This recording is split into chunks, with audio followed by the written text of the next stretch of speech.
for body, gotta get shit to change. Street corner says it go love law, but for not change. Oh, she's in cows, boppa, that's all the cops do in my hood, son. Fed like Cribby said, if you got some food, then we all good. Blaq Steaze from the east, son.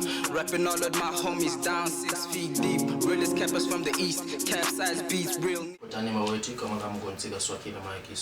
known as Blaq Steaze in the streets, I'd like to welcome you back to the ACWS network. Burning the Mic episode 4, which will be exploring the eternal echoes of posthumous albums in South Africa. Rock in, share this with your brother, your friend, your sister. Let them know that we're in the building and here to feed the nation. Danko. So firstly, posthumous albums are music collections which are released after a musician's death. They serve several purposes, including the following, which is honoring the artist's legacy, supporting the family, as well as connecting with the fan base. It's very important that these type of releases are handled with care. If these are executed poorly, it can definitely feel like the company, the record label, or the overseer of the estates were just simply trying to make a quick buck or taking advantage of the artist's memory just for pure profit. A quick look back onto the earliest posthumous albums in South African music. One of the earliest ones was released in South Africa in 2004, titled The Greatest Hits, the Queen of African Pop. It showcased the career of a beautiful lady who had the lifespan between 1964 and 2004. It was released in 2004 after her death, and this album featured most of her beloved songs like Weekend Special, Noma Kanjani, Vulindlela, and amongst other regal hits, Black President and Too Late for Mama. I believe that it celebrates her impactful career. It shows her variety and her consistency in terms of making hits. She has songs that knit society together and the occasional political war cry that I believe that helped this album propel her onto new and more younger listeners. The life and legacy of AKA. Now let's talk about AKA, whose real name was Jared Keenan Forbes. He was a major figure in South African hip-hop, and he started his career in 2002 with the group Entity before going solo. Now this group also boasted Dr. Sizwe Mpofu Walsh of the SMWX Experience, which is a political analysis show on YT. If you haven't subscribed, jump onto that because he gives you a great political analysis and a great picture from a person within our age or our generation of the South African political landscape, where it is, where it was, where it's going, how certain decisions and narratives are being pushed above others. AKA went on and moved from this group after they received a Kora award nomination for the Best African Hip Hop category. This was in 2006 when they disbanded, and AKA chose to pursue sound engineering. Now, we come on to the music he has made over the years. In 2011, he gave us the Alter Ego, which had 18 songs. This proved to be his rookie season or his entrance into the hip-hop game, having club bangers like a Victory Lap, which also has a remix featuring South African hip-hop pioneer Ammunition and the late hip-hop Panzola, as well as Stogie T, who went under the moniker of Doomy M in those times. This is also the time where AKA chose to have a young Nasty C open up his Durban leg of the touring when he was doing the album. A great foresight from Aputera. Moving on to 11s from 2014, this is his second album. It has 11 versatile songs. It has the rap giant Usagodi and the ever versatile Jay Something, who's known with his work in Mikasa, on a smooth R&B reminiscent song called Sunshine. As ever, Grootman, he gives us South African rap anthems, Django Sim Dope, Run Josie. Never forget that iconic shot like KOS and the push-ups, Pesco Dix, MTN, Goli. That's some powerful shit, man. That's where he also gave birth, or he gave us the first glimpse of Uyanga Chief as we know him today. He's the one who came and brought together that hook, the real ones will know. Jealousy also was a banger there, where I believe AKA started taking snipes at the game and at Kaz in general. Be Careful What You Wish For is released in 2017, and this was a much anticipated collaborative studio album by AKA and Anati. This album comes after the two had reunited from a rap beef. It features AKA, who is in a retrospective mood, who's also celebrating all of his wins, but he's also saying that Asimanga Apa, Sisakuba, and he's trying to get to that level where he will be regarded as the greatest to ever do it. Anati is an ever-present omen throughout this project, whether it's through his mesmerizing vocals or through the African and very spiritual beats that he chose for this project. I feel like personally he brought together his production skills and also his versatile vocality to give AKA's energy and rhythms cohesiveness. A beautiful annotation as well when you look at their piecing and their wording across the project. Jesus Plug, Psalm 1000, Don't Forget to Pray, Angels, 10 Fingers, Holy Mountain, all of these songs held a biblical, if not a Christian, value to them, and reference both shows that artists had shown introspection over past decisions they had made and how their fall came in the game. Yet in classic AKA style, he could not resist dropping a club banger. The saga for one speaks on AKA, who is on the project with him, charging him an exorbitant amount for a beat. It also speaks on an old Dataphile host that we know that was a platform of releasing music. We also have Baddest on the album, which also features J.R. Delez no Burna Boy. AKA released his third album, Touch My Blood, in 2018, and this featured guest appearances from Altido, JR, Younger Chief, Nostogi T, including Questa, OK Malum Cocat. On the 20th of April 2018, AKA in conjunction with the Beam group announced the Touch My Blood challenge, which he invited the members of the Legacies to design the cover of the album, which would be titled Touch My Blood, which I felt was a mixture of his conventional pop song structure, unforgettable melodies, and above-grade raps. As per usual, a quick tribute to his grassroots as he starts off with Brenda from the Kaap, We Are Not From Montio. To showcase his longevity, he also alludes to a tense time in hip-hop, where English over neck was still a question. A song with Questa, who is a seasoned multilingual rapper in South Africa, named Makriza, who has also continued to carry the torch for Phoneg rap from the yesteryears of Squatter Camp, Ammunition, and Pro Kid. Well, AKA also speaks on his emotional lows on lines like "My nigga never love a woman more than she loves you." This sounds visceral and honest, as he also speaks on breakups being tending, messy, and also alluding to that anyone can be moved out of their element when love is in the question. With Touch My Blood, I believe AKA delivers a great pop rap album with strong songs that also sound great together. He gathered songwriters such as J.R. Nyanga Chief and producers such as Tweezy, Makwa Beats, and Kiddo Manian to see his vision through. Touch My Blood always feels like it will be a project in my eyes that will age like fine red wine. We move on to Bother Mania EP, which is basically dropped in the midst of COVID in 2020. This was a wrestling-themed concept with a little bit of an African sprinkle in the wording, as Ibova is the Boeroepoel breed which many South Africans of color associate with the apartheid government, as well as a little patch from the WrestleMania, which is a one-night event that happens on the WWE network. There was a lot of confusion around the format of the project, as it was stated to be an album at first, and this showed that hip-hop critics and hip-hop consumers are very aware of what happens in their game. It was officially dubbed an EP later though. Keenan sat down with Apple Music to break down the project from conception to production, as well as lyrics and visuals. Not forgetting the inspiration, he mentions that Energy featuring Gemini Major was made in Cape Town, which was overlooking the majestic Table Mountain. I feel like this is definitely resoundingly evident in the energy and the intensity of the song. He begins it with "Knowledge is power, top of the mountain, I'm at the peak of my energies, I feel like Tony Montana." Bangers like Casino featuring Flame and Shoma Josie, Mr. Perfect featuring Younger Chief Nonak Music, Holy Water, and Python aren't to be overlooked in this project. AKA passed away in February of 2023, and his album Mass Country was shortly released after that.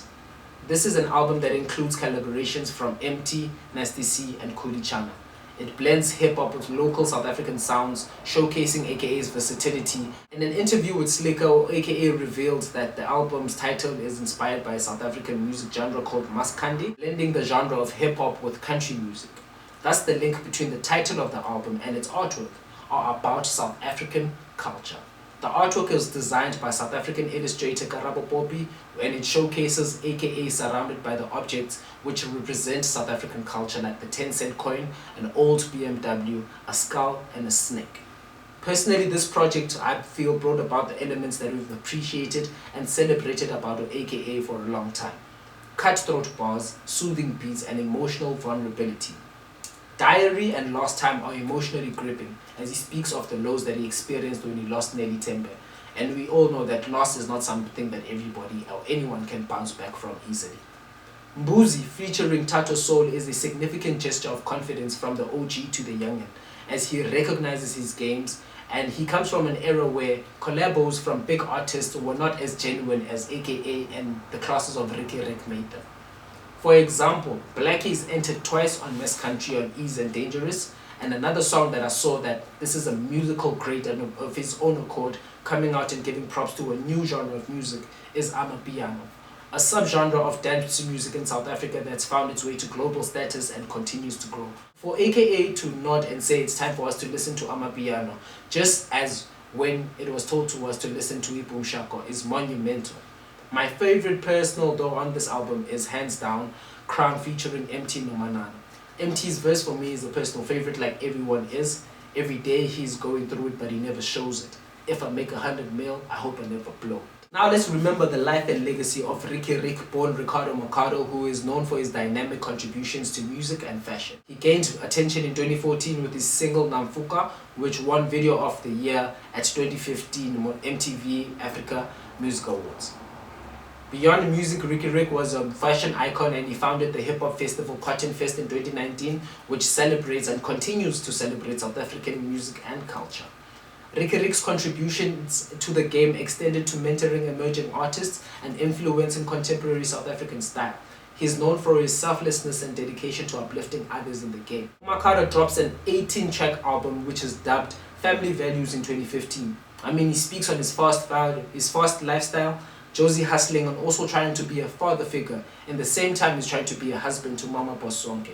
Ricky Rick pays homage also to his uncle on Machiavelli, citing his introduction to Tupac's music whenever he would pick him up from school.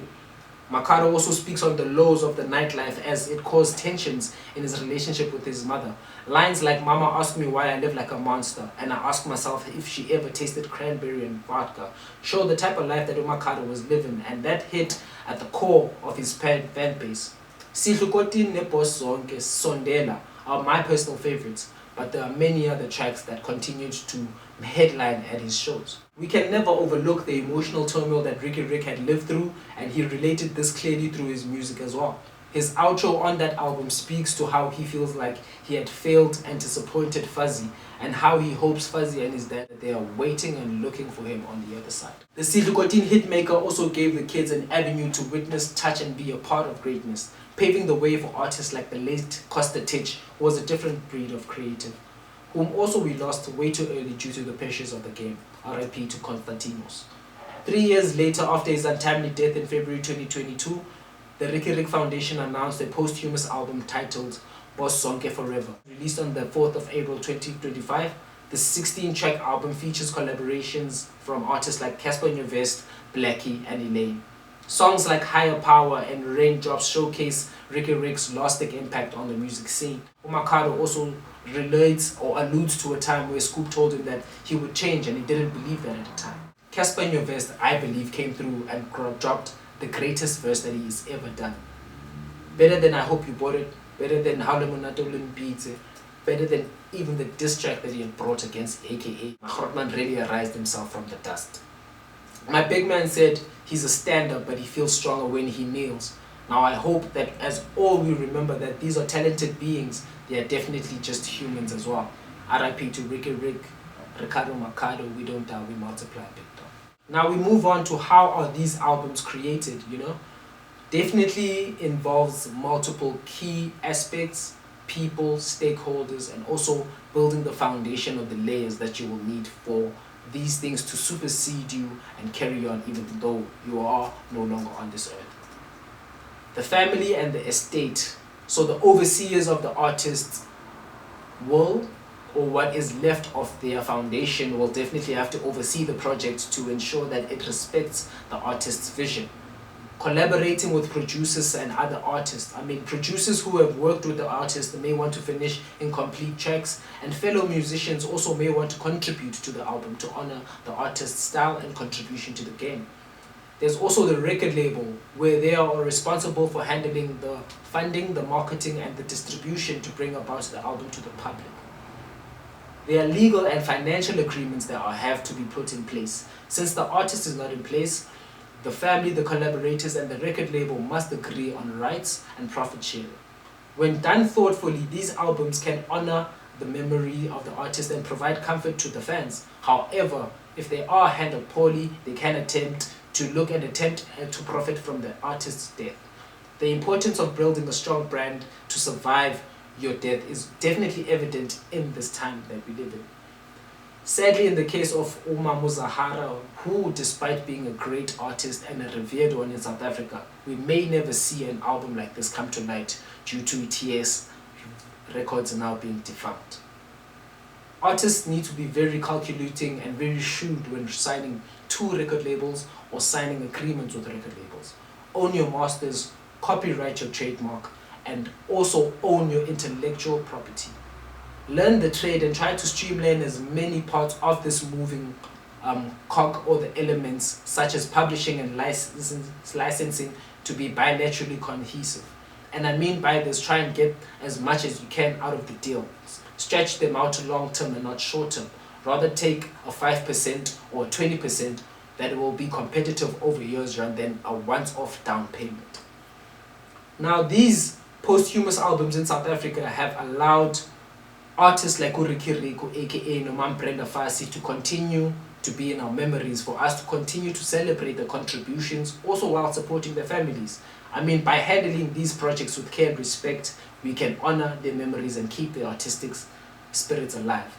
Thank you for joining this episode of MB Dexter's Chats with Steaze. Let's continue to appreciate and respect the legacies of our beloved artists. Stay tuned for more discussions that delve into the heart and the intricacies of the game. Danko.